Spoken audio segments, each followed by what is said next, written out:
देखो जगन्नाथ जी कैसे प्रकट हुए। अब चलते हैं इस कथा पर।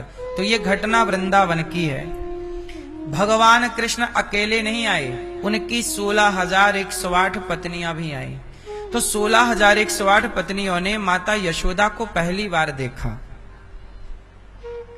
तो माता यशोदा से कहा कि मैंने सुना है कि ये गोपियां कृष्ण से बहुत प्रेम करती हैं, तो कृष्ण जब चले गए गोपियों को छोड़कर, तो कृष्ण के बिना गोपियां कैसे रहीं, जरा हमें वो कथा सुनाओ।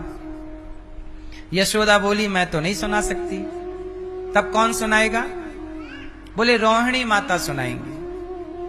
तो रोहिणी माता सुनाने लग गई। अब रोहिणी माता बैठी और 16,108 पत्नियां और गोपियां और सारे ब्रजवासी सब बैठे, कथा चल रही है कि कृष्ण जब गए तो गोपियां कैसे रोईं, किस तरह से गोपियों ने याद किया, भगवान के लिए कैसे कैसे आंसू बहाए।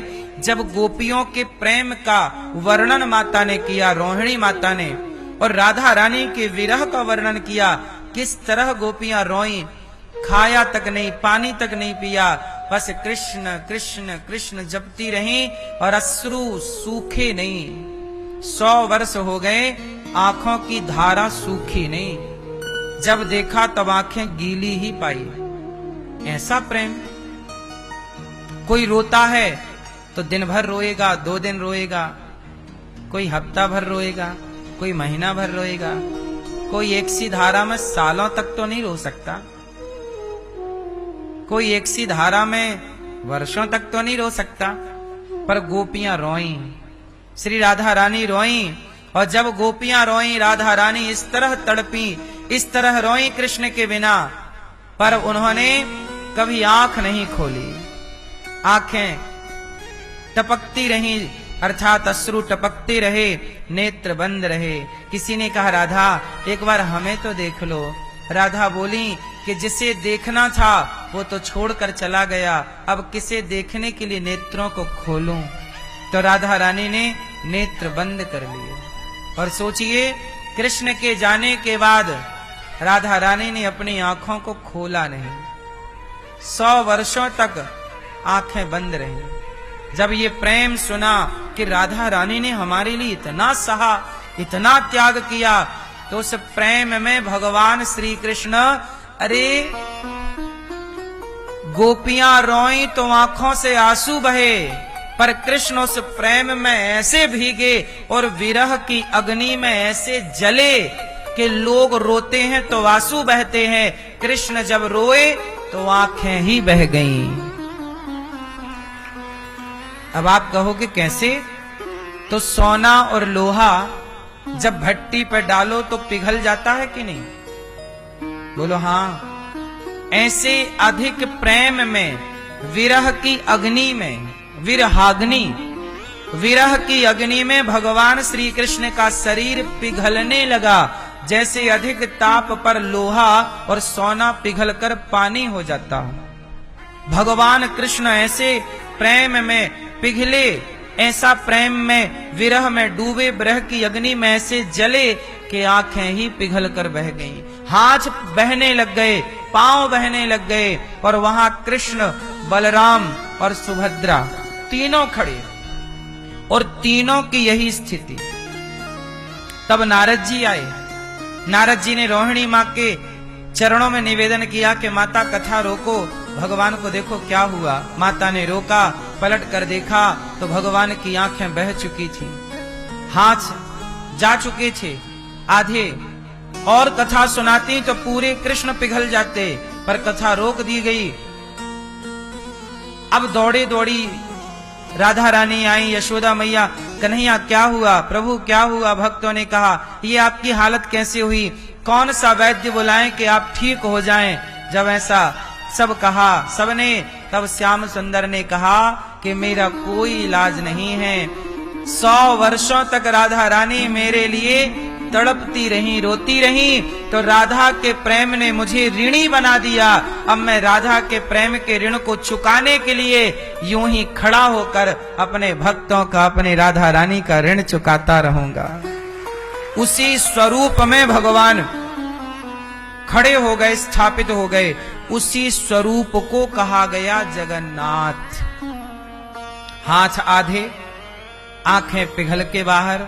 इसलिए देखो ये पूरा हम लोगों का आंखों के बीच में ना गड्ढा होता है, ये देखो यहां ऊपर से नीचे, लेकिन भगवान का सपाट है क्योंकि ये पूरा हिस्सा पिघल गया तो एक हो गया।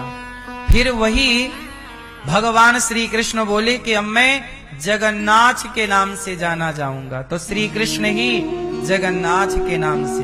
फिर आगे की कथा है कि द्वार जगन्नाथपुरी में एक इंद्रद्युम्न नाम के राजा थे। इंद्रद्युम्न नाम के राजा ने एक मंदिर बनवाया, जो मंदिर आज भी मंदिर जगन्नाथ जी के मंदिर के नाम से आप जानते हैं। वो मंदिर किसने बनवाया? इंद्रद्युम्न नाम के राजा ने। अब वृंदावन से जगन्नाथ की यात्रा की कथा सुनाता हूं, वो ध्यान से सुनिए। इंद्रद्युम्न नाम के राजा थे, उनकी पत्नी का नाम था गुंडीचा। ये दोनों ने मंदिर बनवाया, और जब मंदिर बनवाया तो निर्णय कर रहे थे कि मंदिर तो बन गया, अब इसमें मूर्ति किसकी रखें, किसकी मूर्ति रखें। तब वहां पर स्वयं भगवान श्री कृष्ण प्रकट हुए और भगवान श्री कृष्ण ने कहा कि यहां पर मेरे जगन्नाथ स्वरूप की स्थापना करो।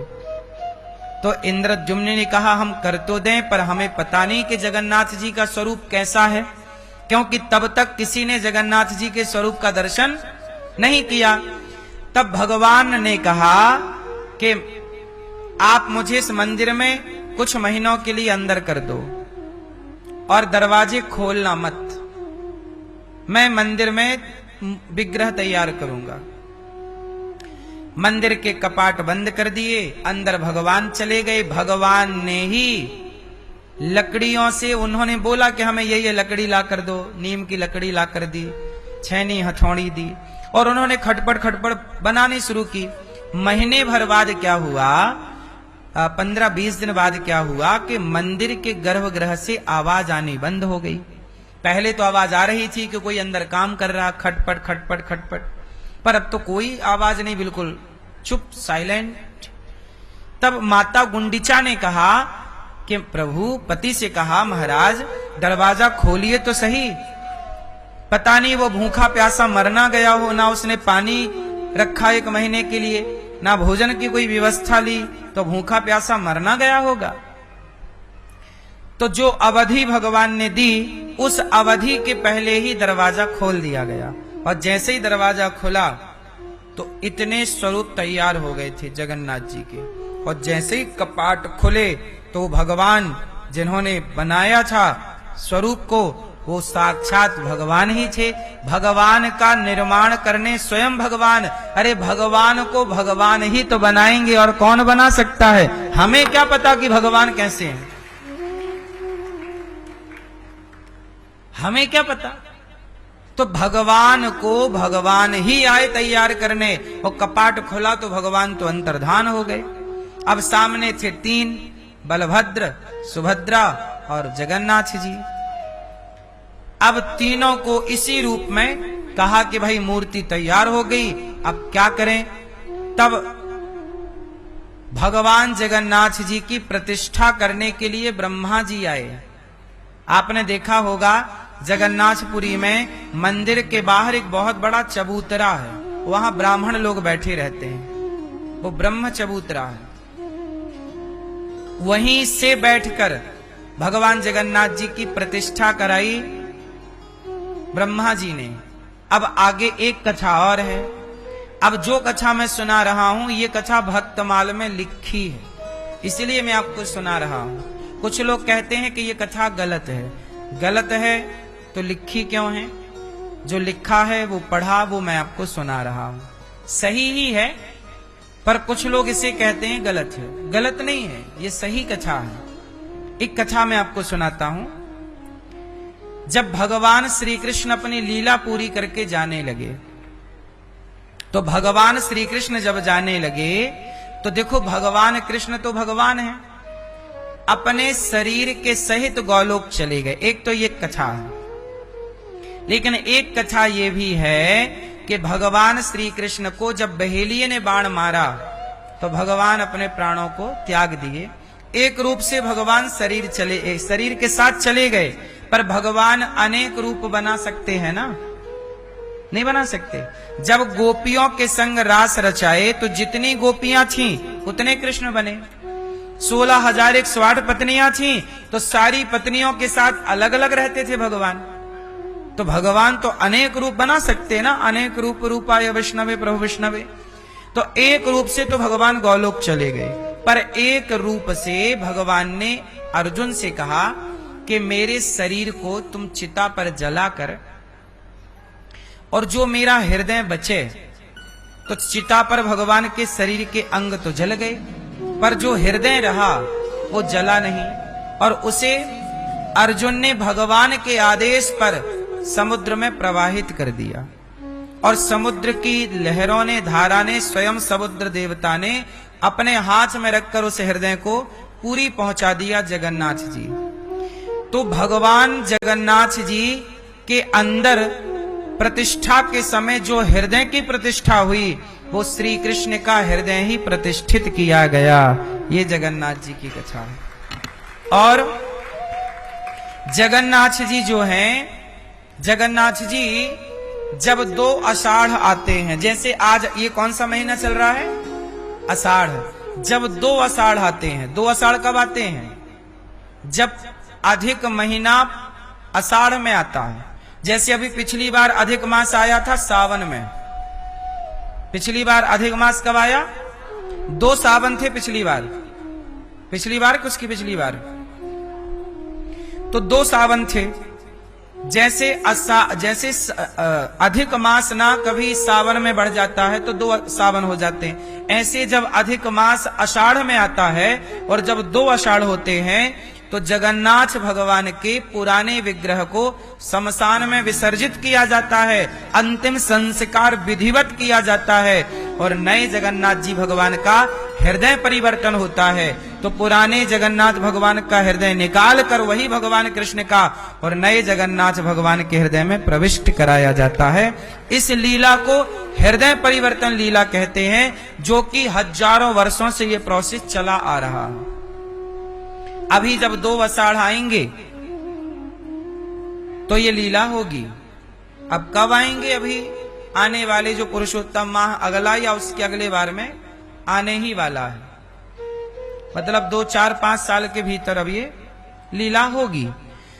तो उसकी पूरी कथा है।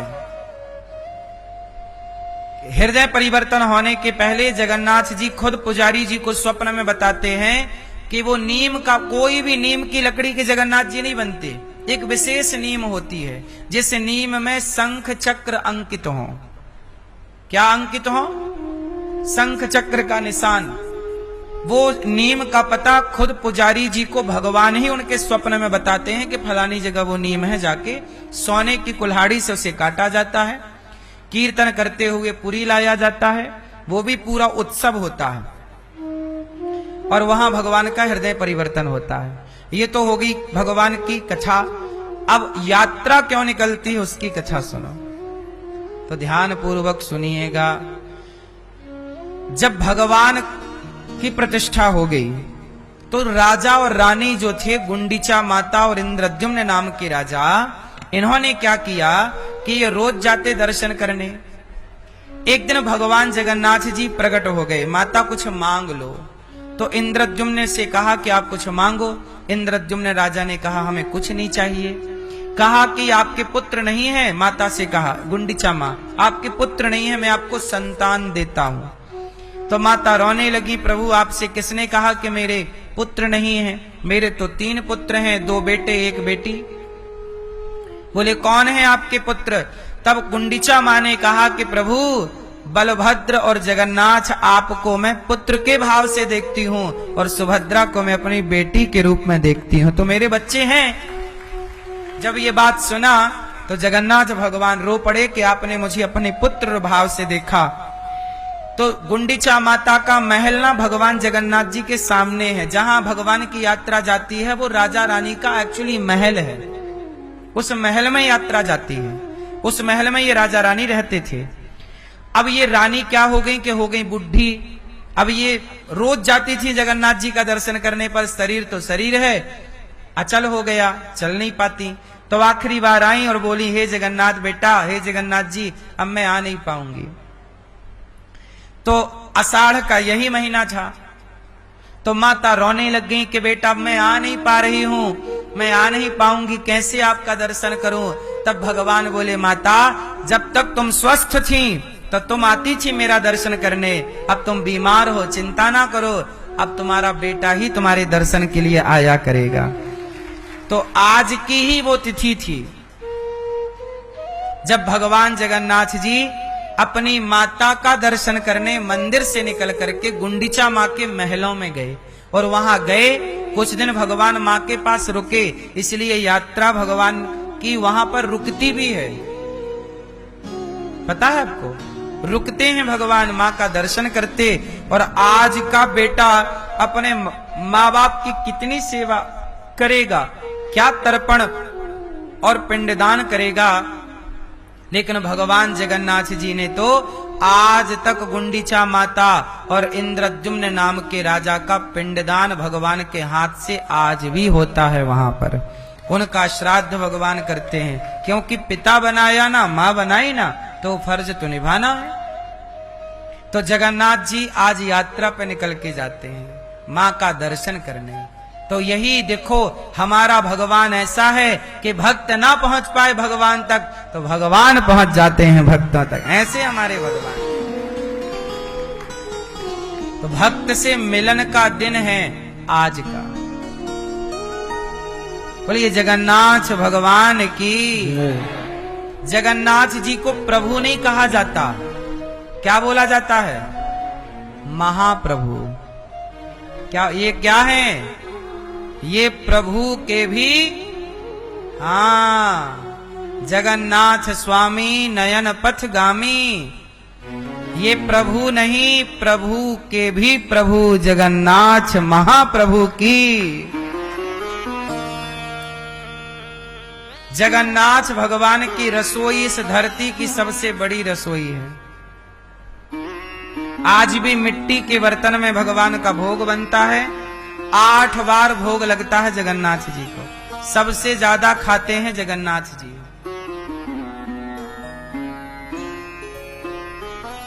बोलो हाँ, 8 बार खाते हैं। क्या खाते हैं? जगन्नाथपुरी में क्या प्रसिद्ध है प्रसाद में? हैं? बोलो। अचार, भात। क्या है? भात। क्या है? भात जानते हो? जगन्नाथ के भात को जगत पसारे हाथ। जगन्नाथपुरी में एकादशी उल्टी लटकी है। वहां पर एकादशी के दिन भी लोग चावल खाते हैं और एकादशी करने का, व्रत करने का उनको फल मिलता है। इसकी भी एक कथा है, समय होए आपको तो मैं सुना दूं। पीली मैया ओ मेरी माँ, बैठो मेरी माँ, किधर चली? इधर चली मैं उधर चली, पता नहीं मैं किधर चली।